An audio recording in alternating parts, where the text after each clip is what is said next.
वैष्णवीचे नको त्या व्यक्तीसोबत संबंध होते, समोरच्या व्यक्तीने नकार दिला असावा म्हणूनच आत्महत्या केली असेल। हगवणे कुटुंबाच्या वकिलाकडून वैष्णवीच्या चारित्र्यावर शिंतोडे।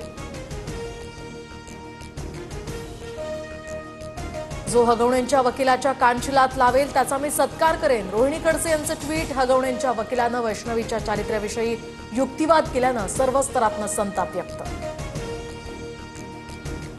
मुसळधार पावसामुळे इचलकरंजीत पंचगंगा नदीच्या पाणी पातळीत वाढ, तसंच सततच्या पावसामुळे कृष्णा नदीवरील 12 ते 15 बंधारे पाण्याखाली।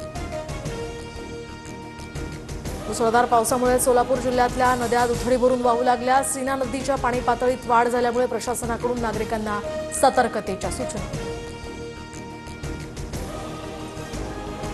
राज्यात 6 ते 7 दिवसात अतिमुसळधार पावसाचा इशारा। महाराष्ट्रासह केरळ, कर्नाटक, गोव्यात रेड अलर्ट, तर मध्य महाराष्ट्र आणि कोकणात विजांच्या कडकडाटासह पावसाचा इशारा।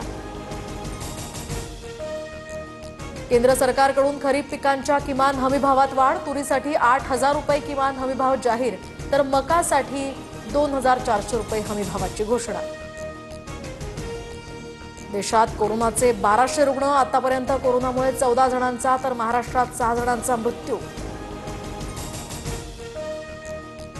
पाक सीमेवरील राज्यांमध्ये उद्या मॉक ड्रिल, गुजरात, पंजाब, राजस्थानसह जम्मू काश्मीरात लोकांना सतर्क राहण्याच्याही सूचना। अभिनेत्री दीपिका कक्करला कर्करोगाची लागण, दीपिकानं सोशल मीडियावर पोस्ट करत चाहत्यांना दिली माहिती। उद्यापासून आयपीएल प्लेऑफचे सामने, क्वालिफायर 1 मध्ये पंजाब विरुद्ध बंगळुरूची लढत, तर 30 तारखेला गुजरात आणि मुंबईचा एलिमिनेटर सामना।